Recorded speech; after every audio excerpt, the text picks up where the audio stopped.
Gentlemen, we have called you together to inform you that we are going to overthrow the United States government. Do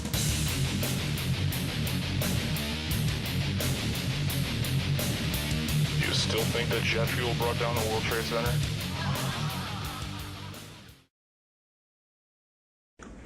Ladies and gentlemen, the very word secrecy is repugnant in a free and open society, and we are, as a people, inherently and historically opposed to secret societies, to secret oaths, and to secret proceedings.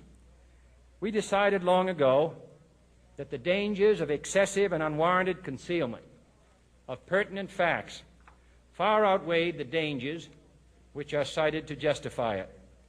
Even today, there is little value in opposing the threat of a closed society by imitating its arbitrary restrictions.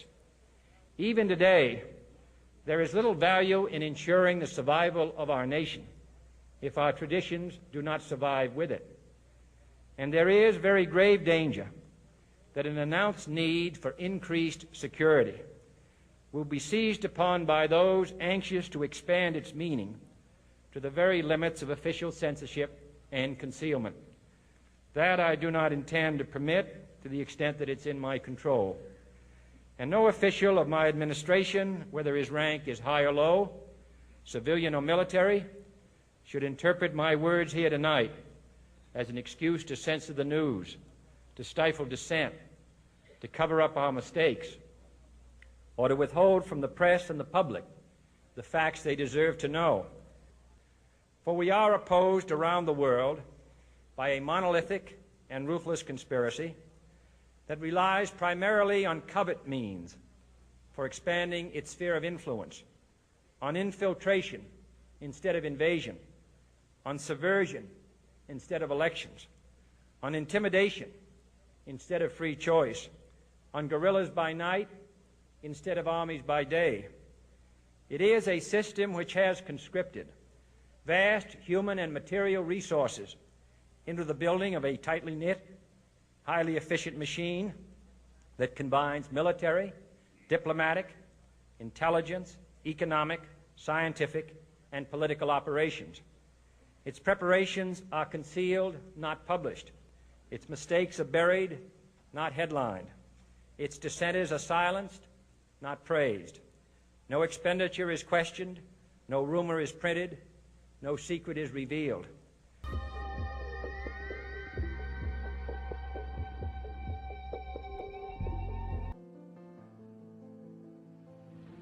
My fellow Americans, this evening I come to you with a message of leave-taking and farewell, and to share a few final thoughts with you, my countrymen.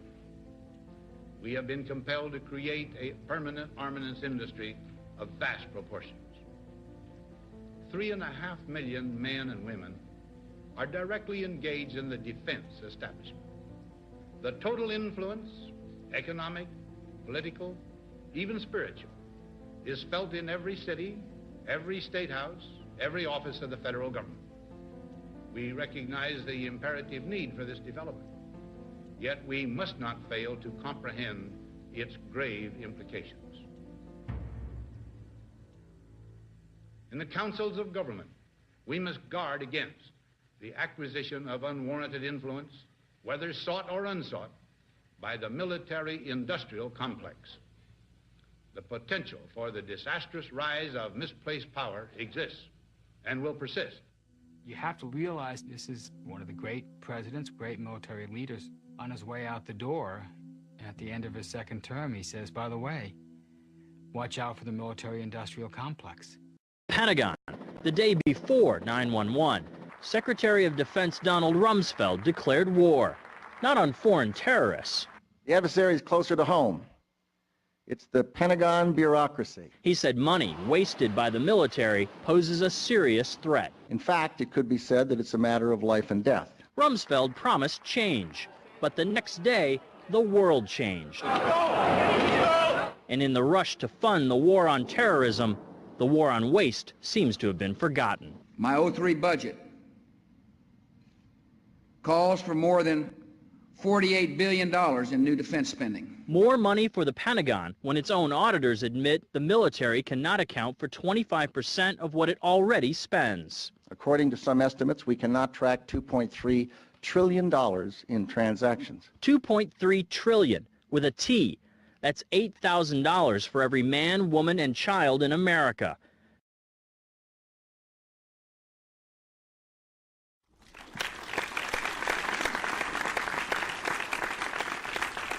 Incredible. Let's run some of that video footage of Ron Paul to hear what his answer was to these globalists and their war-mongering, terror-mongering, fear-mongering efforts to scare everybody into giving up their rights. Go ahead with that if you've got it. I'm Ron Paul, a congressman from Texas. I am pleased to be here at the debate because this is a very important debate, but I am convinced that needless and unnecessary wars are a great detriment. They undermine our prosperity and our liberties, they add to our deficits, and they consume our welfare. We should take a careful look at our foreign policy. Right to the questions. All right, let's move ahead. This is Wolf Blitzer asking the loaded or handling the loaded question from Edwin Meese. Go ahead about a minute and a half on that or so. In the meantime, let me read you a quote that Ron Paul had that he stated in this debate. He says, quote, "I have a personal belief that you never have to give up liberty for security." That's his, and there was applause after he said that. What an amazing concept, huh? You never have to give up your liberty for security. He says, quote, "You can still provide security without sacrificing our Bill of Rights." Let's see what else he's got to say. Go ahead. Bill of Rights. Yeah, he just said that right there. I want to bring others in, but do you want to respond, Mr. Speaker? Yeah.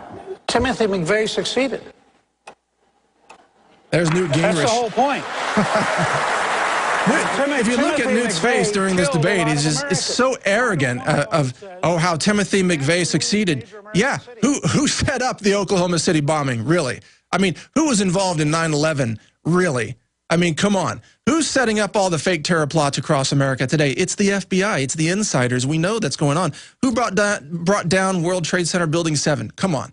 Demolition style, brought it down.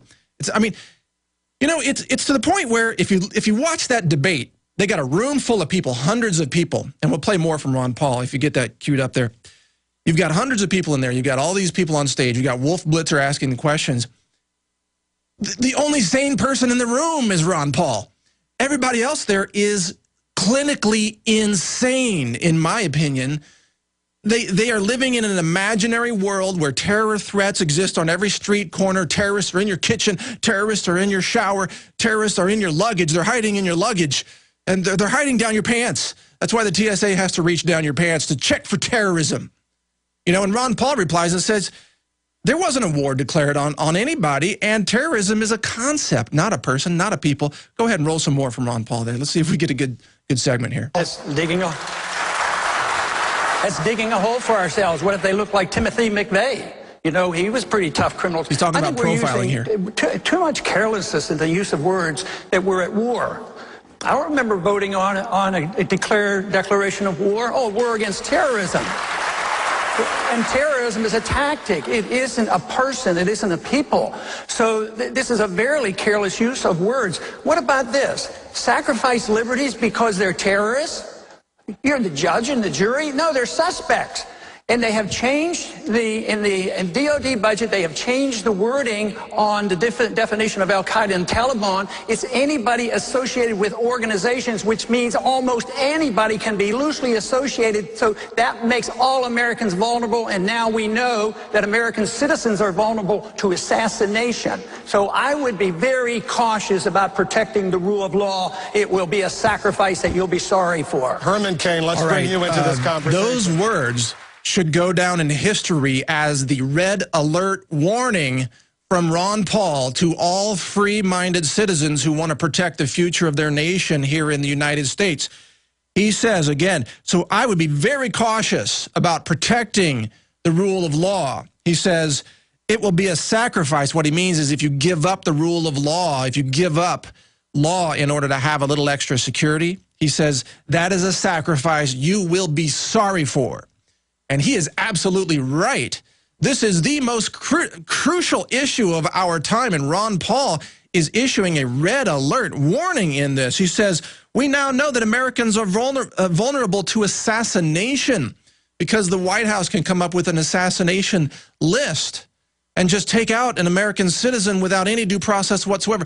Do you realize the magnitude of this, people? I'm hoping that you're really tuning in and really listening to this because, look, before 1776, before America had its independence, we had the British occupying forces over here in North America, and they were speaking the same kind of words that the globalists like Newt Gingrich are speaking today. They said, we're in a state of war, therefore you have no rights, we will interrogate you, you have no right to maintain your silence, you have no right to privacy, we will conduct illegal searches and seizures, we will force you to quarter and house the soldiers and feed them and pay them money. We will force you to do all these things because we are the British Empire and because we're in a state of war.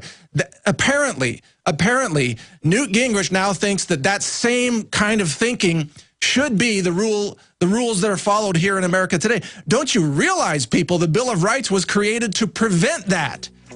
Even the Third Amendment was about preventing us from having to be forced to quarter British soldiers in our homes, okay? The Fourth Amendment, the First, the Second, on down the list. The reason they are there is because we do not want to be ruled by tyrants who declare a state of war. Stay with us here on the Alex Jones Show. We got a lot more coming right back. Stay with us, all right? Happy Thanksgiving, everybody, and welcome back to the Alex Jones Show. I'm Mike Adams, the Health Ranger, filling in for Alex today. He's on the road, returning to Austin shortly, and will resume his regular duties here on the show. In the meantime, we're filling in. We've been talking about Ron Paul during the debates, and thank you again for staying tuned to the Alex Jones Show. We've got Paul Craig Roberts coming up in just, what is that, about 8 minutes, 9 minutes, something like that.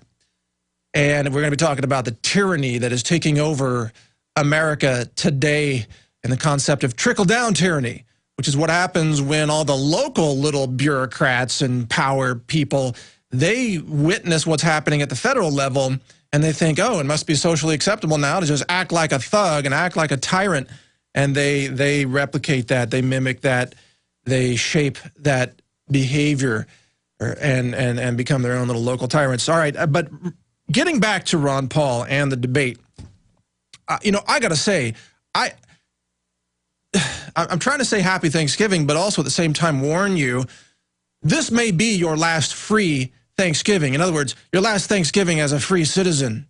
If we don't get Ron Paul and that kind of philosophy into positions of power in this country, if we end up being ruled by globalists, you're going to be, next Thanksgiving, you're going to be looking back at this Thanksgiving and asking yourself, what the heck happened? What happened to our Bill of Rights? What happened to our freedoms? What happened to our bank accounts? What happened to our futures?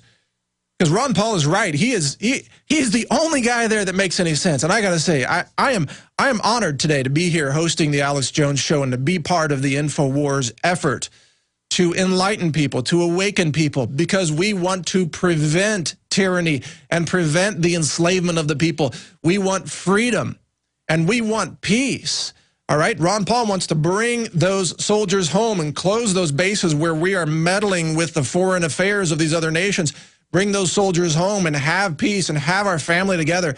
Wouldn't that be nice to have a Thanksgiving and a Christmas with your family where you don't have TSA searching your underwear at the airport, where you don't have TSA checkpoints on the road as you're traveling from place to place in what's supposed to be a free country.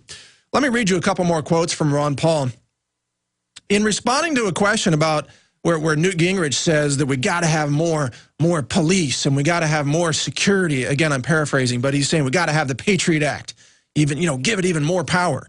Ron Paul says in response to that, this is like saying we need a policeman in every house, a camera in every house because we want to prevent wife beating. If you advocate the police state, yes, you can have security and you might prevent a crime, but the crime will then be against the American people and against our freedoms. And he's absolutely right about that. You can keep clamping down. You can put police on every corner. You can have checkpoints on every interstate and every highway. You can hire government thugs to feel you up and feel you down and put you down in every airport and every football stadium and every church and every school in the country. But you won't stop terrorism and you won't have any freedom left. That's the truth of the matter. And if you don't get that out there, folks, if you don't get this point, then I'm sorry, you are going down